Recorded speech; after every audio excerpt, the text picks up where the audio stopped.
In the last session, we talked about ourselves as helpers and the challenges and rewards of helping. In this session, we're going to look at grief and loss and discuss some of the ways we can intervene as helpers in these difficult situations. What do you think of when you think of grief? What individual words come to mind? Probably something like pain, isolation, separation, guilt, loss, hopelessness, helplessness. Very difficult experiences. Very difficult. And it's important to keep that in mind because that's one of the reasons that not only is it so awful for grieving people to have to endure this, but also for us as helpers, we have to find a way to approach these experiences, to have empathy with very distressing experiences. So that's the challenge for us as helpers in this situation, how to be able to approach these experiences and be friendly to them and not be scared and have a very difficult time doing that. Bowlby wrote about our attachments to other people coming from a need for security and safety, that we need this parental support and safety and create and have affectional bonds that go on through our lives. And when these bonds are threatened, in a loss situation, for example, the different forms of attachment behavior are activated: clinging, crying, anger, coercion. And if the danger isn't removed, we have withdrawal, apathy, and despair resulting. Grief begins from the moment a family member is told he or she won't recover. It can occur in a variety of life contexts. It can be a midlife crisis, which is a kind of anticipatory grief, where growing up ceases and growing old begins. It can be the loss of a job, a friendship, a home. It can be the impact of an illness or other kinds of traumatic life events. The impact of losses can be dramatic. I'd like to read a clipping from the newspaper. Charlie and Josephine had been inseparable companions for 13 years. In a senseless act of violence, Charlie, in full view of Josephine, was shot and killed in a melee with the police. Josephine first stood motionless, then slowly approached his prostrate form, sank to her knees, and silently rested her head on the dead and bloody body. Concerned persons attempted to help her away, but she refused to move. Hoping she would soon surmount her overwhelming grief, they let her be. But she never rose again. In 15 minutes, she was dead. Charlie and Josephine were llamas in the zoo. Engel has written about numerous situations in which people who hadn't seen each other, a father and son, for 40 years were reunited. One drops dead, the other drops dead. Or teenagers who have no heart condition at all hear that someone in their family has died and they instantly die. The impact of grief is profound on our bodies and on our psyches. I know from my own experiences as a child, when I was 5 years old, my brother Dickie died. And I remember it very vividly. He came home, he had been out playing on a rope swing, which he was forbidden to play on, but he had gone out and played on it. He fell off and had a concussion, came home, took him to the hospital, and the next morning I was at my grandparents' home and I was sitting out on the porch, and suddenly the adults in the other room began crying, and I knew that I had lost my brother. And I sat alone on the porch and I cried. And I don't remember ever crying from that point until somewhat recently, 30 years later. I was at the movie that Robert Redford produced, Ordinary People, which I highly recommend as a movie to all of you. And I was watching the film on the scene in which the young boy who has lost his brother remembers a raft scene where he's holding onto his brother's hand and trying to save his brother from falling into the raging ocean. And his brother slips, and at that moment I saw my brother's face on the screen. And my wife, who was sitting next to me, had seen the parallels between the movie and my own life long before I had this realization. And I saw Dickie, my brother's face on the screen, and suddenly I just started sobbing. And I had pristine memories of my parents having conversations about the loss of my brother, my father saying, "Dorothy, you'll make it, you're gonna make it," and trying to encourage her because she was so depressed. And I had a whole flood of memories. I went out to the car with my wife and I cried really uncontrollably for another half hour. Well, that grief was in me, and it taught me a lot about grief, how our bodies can store it up and how we need to express it. And thank God for Robert Redford having the idea for that film, or I might never have been able to experience it and to express it. Francis Bacon, when he was in the Tower of London in 1603, wrote, "To love is to give hostages to fortune." And I think grief is the ransom we pay to fortune. We take the risk to love, and when we lose the people we love, we experience grief.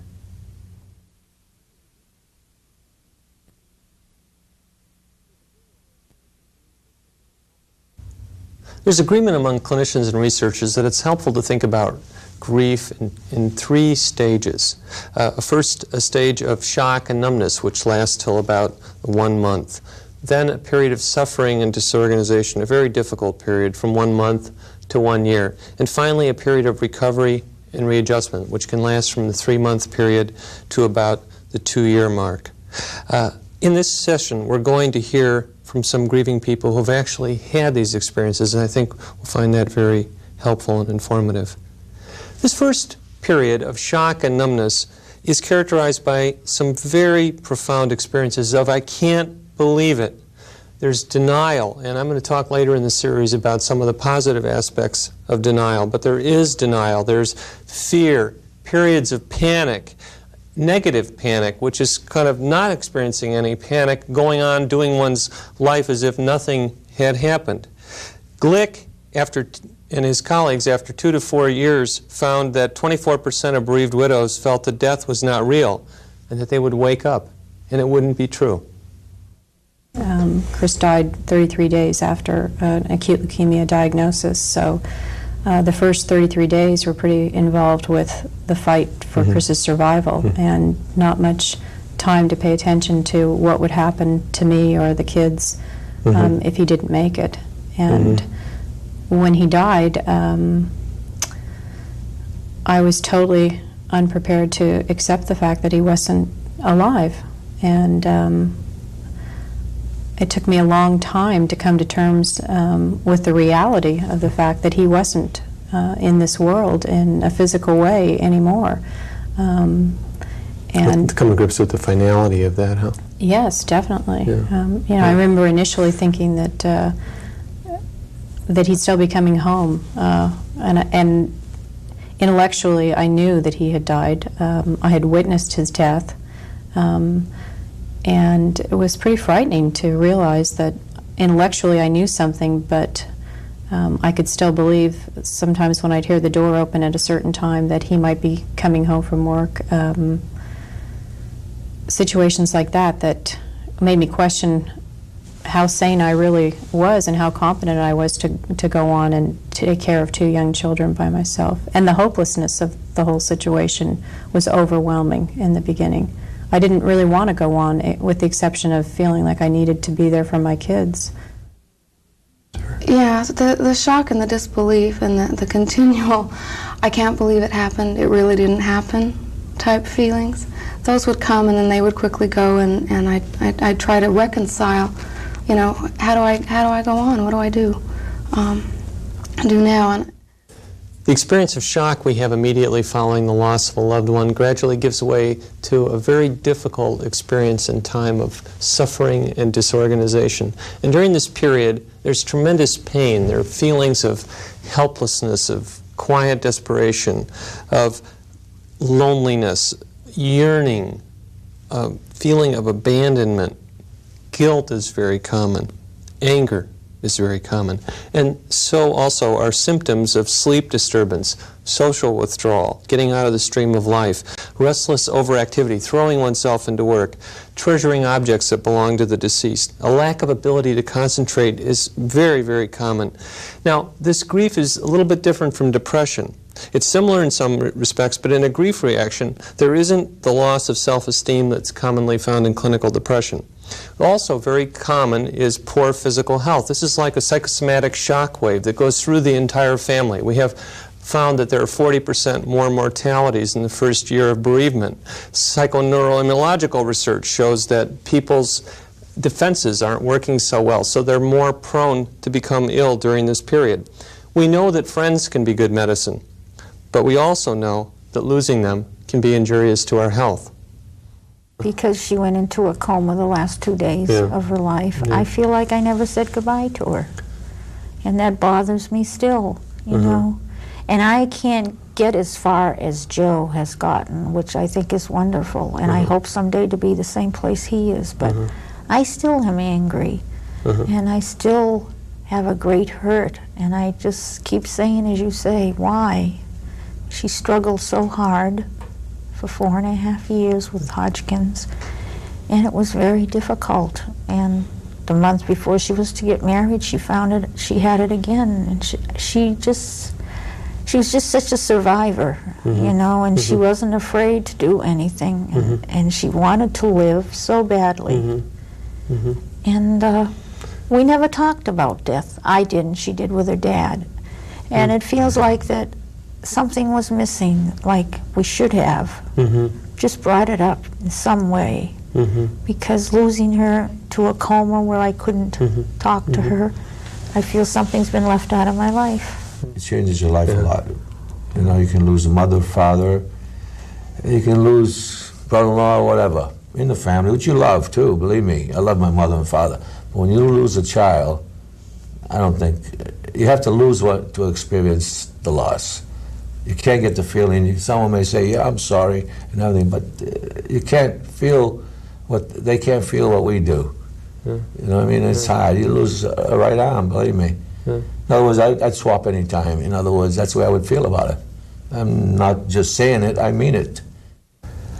I think at first it was in the evenings. The weekends are really, never used to be hell. I used to be glad when Monday morning could come and go to work even. The weekends were real hard.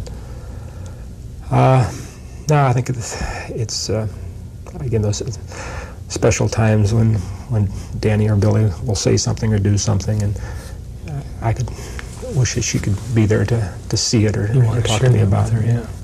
Those are the hard times now. As the work of grief continues, the experience of suffering and disorganization can give way to a period of recovery and readjustment, of new life. What happens during this period is that we're able to remember comfortably and realistically both the pleasures and disappointments of the lost relationship. You can look forward to the future. You can reinvest in others and in new situations in life. I like to say that the pain moves from the foreground, where it's there so painfully, to the background. There are more good days than bad days. You're able to think of the deceased without pain. There's a real profound change, I find, in the relatedness to the deceased, and we can see this very clearly in this person's experience. But it wasn't a big revelation one day that I woke up and decided now I'm capable of being a single parent and I am confident and can continue on. It just creeped in with little tiny episodes of realizing that it was a nice day out or hearing a joke and thinking it was funny. Just very subtle realizations that I was living. I mean, before that, it was pretty much the work to survive. You were living, but you weren't feeling good. You weren't... I was surviving. Just surviving. I wasn't really living. I didn't really want to live. It was just too painful.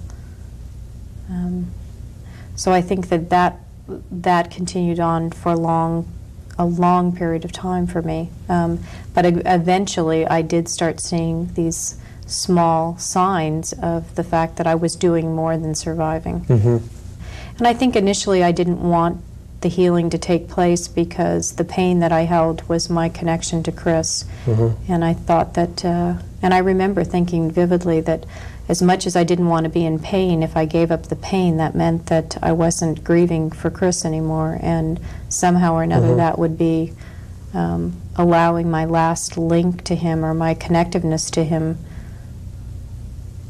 to dissipate as well. And that was a real frightening thought. And 5 years later, I can say I feel as connected to him as I ever have, but it doesn't have to be through pain anymore. I think that's what's been happening over the last year, just going through we were married almost 24 years, and going through all the good and the bad, and turning to a lot of good memories. Yeah. You're able to go back to some of the good memories. Yeah. And look at some of the bad ones too, and realize that, the complete picture of who you were together. Yeah. Shock, suffering and disorganization, recovery and readjustment, it all sounds very nice in a certain sense, and I think that's one of the dangers of thinking about things in terms of stages. I think it is generally the pattern that experience takes, but at the same time we want to avoid pigeonholing people and saying, you're in this stage right now, because in truth, experience is much different from that. People move in and out of different stages, and they have different kinds of experiences at different points in time. There may be, as in the Glick study, an experience of denial or shock 4 years later. So the real moral here is for us as helpers, pay attention to what the person's experiencing. Use your models to kind of guide your interventions, but also, really, most importantly, listen to the people you're caring for.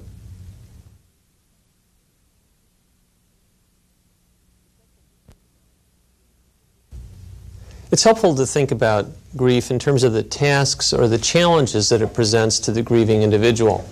And it's important also to realize that grief is a process. It's not a state, and that it is work. We talk about the work of grief. Well, it is work, and it's exhausting work. It's physically exhausting, psychologically exhausting, as anyone who's had this experience or worked with people having it well knows. I want to talk about 4 different tasks that the grieving person must undertake and must grapple with. And the first of these is accepting the reality of the loss.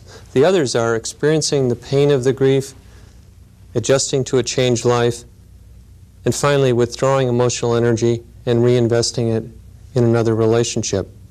Now, when we think about accepting the reality of the loss, that's a complex set of experiences. One's entire assumptive world is often thrown asunder.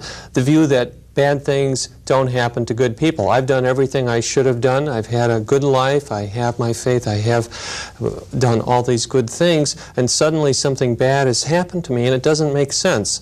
And at this point in coping, denial can play a very positive role, because it gives us a little bit of time to start reworking our assumptive worlds and starting to incorporate the data of the traumatic loss that we've had, and to begin starting to take this in. So at that point, we have some very positive benefits from denial. And as denial recedes in the successful coping response, we have hope advancing on another front. We also have to experience the pain of grief, and to not feel, to run away, to deny the feelings, to throw ourselves into work, to avoid reminders of the lost loved one, to idealize the lost loved one, and all these other efforts are really expressions of not experiencing the pain of grief. So to come to grips with that is very important, and it's not easy. So we as helpers have to facilitate this process, and it's touchy because you don't want to just throw somebody into this experience, but you have to very gently walk with them as they encounter this pain. Also, the grieving person has to adjust to a changed life. One's entire life is different. The roles that the person they've lost filled are left vacant, and they have to be filled. One has to come to terms with the realities of the loss, and this has many different dimensions in our lives. Finally, to withdraw our emotional energy and to reinvest it in another relationship, essentially to love again, is the final task. The failure is to not love again. We have to love again, although it's often a very difficult thing for the grieving person to do, and to reinvest in other relationships, and essentially, the successful resolution of this final task is to reinvest and to go on in life. I kind of realized over the summer that there really wasn't anything I could do. Just go on. Take it a day at a time, a step at a time, a feeling at a time, and just know that whatever happens, happens for a reason. And that gave me some sense of peace, I guess. There was a reason. Maybe he was done. He supported me, and he was a father to me, and he did everything that he had to do. And so far, the length of time has not made it any easier for me. And that's why I think I have sometimes these very bad days. Things bring her to mind, or walking by her bedroom and cleaning her bedroom, or, you know, she's not there, but she seems to be all around me. And I remember when you weren't having any good days. Oh, yes. None at all. Taking back to that time. Yes. Very bad day, every day. Every day. She was she was my child, our child, and she was special. You know, we were more like sisters, friends, and when she left, it seemed like part of me went with her. We're both sharing in responsibility of parenthood, but you know, a lot of the things that, you know, the nurturing that she did, you know, I learned I had to take part of a lot of the school work, the responsibility of getting him to school and making sure his homework was done, and even my oldest son, you know, supporting him too, even though he was away at college, being able to listen to him and trying to take care of his needs too. So, in a way, it was very difficult, but in a way, it was also rewarding too, in the fact that I realized that, you know, I had strength too, that and I got some self-esteem out of being more in charge and taking care of things. It's very important to me that that I get back in the world and start living again. I don't want to be back where I was 5 years ago, trying to get up every morning and survive the day, and being afraid to let go of the pain of Chris's death, because that's all I have left to be connected to him by. So I have reinvested my life, and 5 years ago, the concept of I remember periods of time where it really made me physically sick to my stomach to think about being involved with another man. I mean, that whole concept was really repulsive to me. And, you know, that I've certainly have nothing of that. And I'm sure my kids have sensed it, because Molly said to me the other day they have this big C-RED, Say No Drug Prevention Week currently going on in this area, and she saw someone smoking that she likes very much as a friend of ours, and so she said to me as we were driving home, "Would you ever marry someone that smoked, Mom?" And I said, "Gee, I don't know, Molly, that's a really good question. I'm not sure." And she looked at me and she just kind of tilted and she said, "Oh, don't, Mom." She said, "Because, you know, people that smoke get cancer and then they die." And she says, "Don't you want to marry somebody that doesn't die?"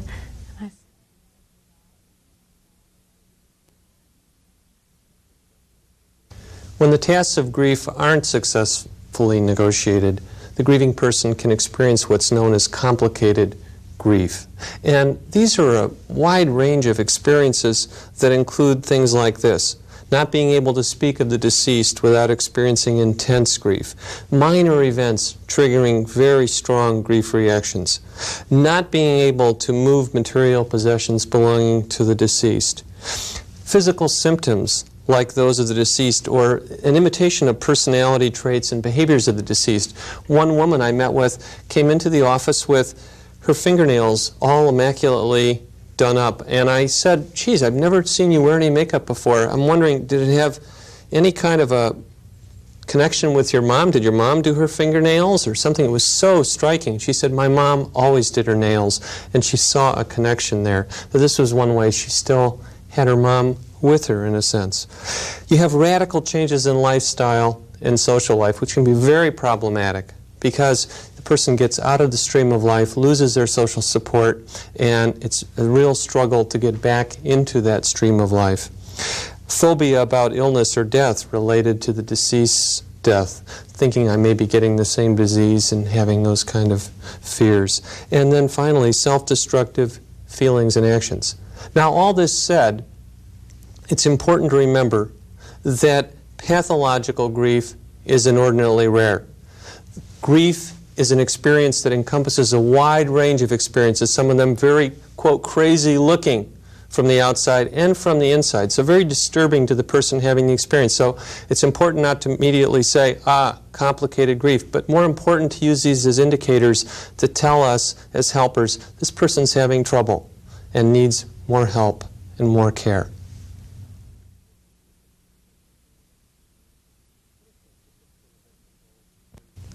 What are some specific intervention goals with grieving persons and their families?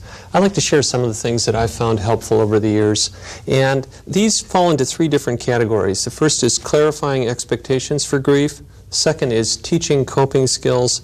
And the third is referring to various helping resources in the community. Now, I clarify expectations for grief in a variety of ways.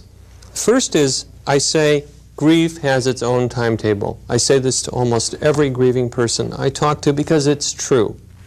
Grief will do its own thing. They need to pay attention. How is my grief? What is my grief like? And this is very helpful to people. It gives them a sense of, okay, it doesn't need to be this way or that way. I've read the books. Very frequently they've read a book and said, I should be here, or my friends are saying I should be here. To teach, to listen to oneself, grief is different for each individual. I keep thinking back at people telling me, oh, it gets easier as it goes on. Mm-hmm. And I'm finding it more difficult as it goes on. And that's a surprise, isn't it? Yes. Yeah. I can't understand that. Why is it more difficult as it goes along? Mm-hmm. But I don't know, that the space of time changes in my mind. Sometimes it seems like it's been 10 years since I've mm-hmm. seen her and smiled at her and held her in my arms and talked to her. Mm-hmm. I miss that. That's what you miss? Yes. Yeah. And other times it seems like, well, she really hasn't been gone that long. I tell people that we grieve for our hopes and dreams, for our future as it would have been had our loved one been in it with us. We don't just grieve for the past. And this is something that people are beginning to realize often, and it gives words to that experience. And I think it's very comforting for people to realize that, and it shows empathy with their experience. I also felt that I had just developed a different relationship with my dad over the last few years. My life was going the way I wanted it to go.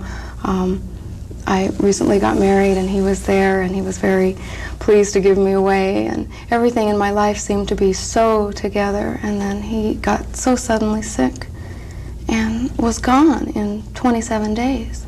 These were a lot of the things that you really wanted to share with him when they came to fruition in your life? Right. And they did, and he was there to support me, and everything was perfect, and I looked forward to the next 20 years of, sharing a grandchild with him and all of those things. Our family has a long longevity, and so he died suddenly, and I thought he had another 20, 25 years. It's also important to tell couples and family members that people grieve differently. This is known as asynchronous grieving. Very frequently, different members in the family will be reacting very differently, and one member will say, hey, you're just not very sensitive, or you didn't care, or what are you doing, and why aren't you experiencing it this way? And it's very difficult for the individual then to say, well, this is how I grieve.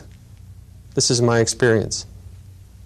We keep getting now into the Christmas year, and it's getting the catalogs and everything, and seeing all this thing that I cannot buy for her or do for her anymore. And it really hurts, that she's gone.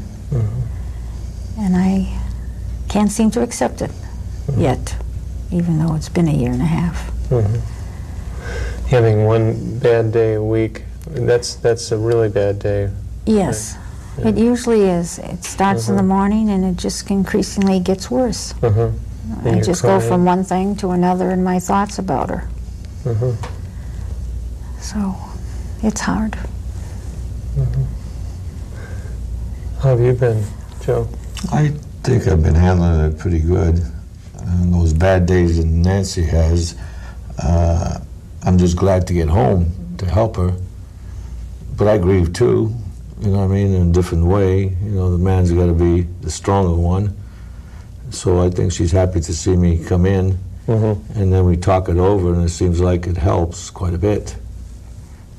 And sometimes it's good, and sometimes I think I get a little resentful because I still want to feel that pain because it still makes me feel closer to her, which is kind of not the way to handle it, because I love my husband and I want him to help me, and yet in a way I want him to back off a little bit.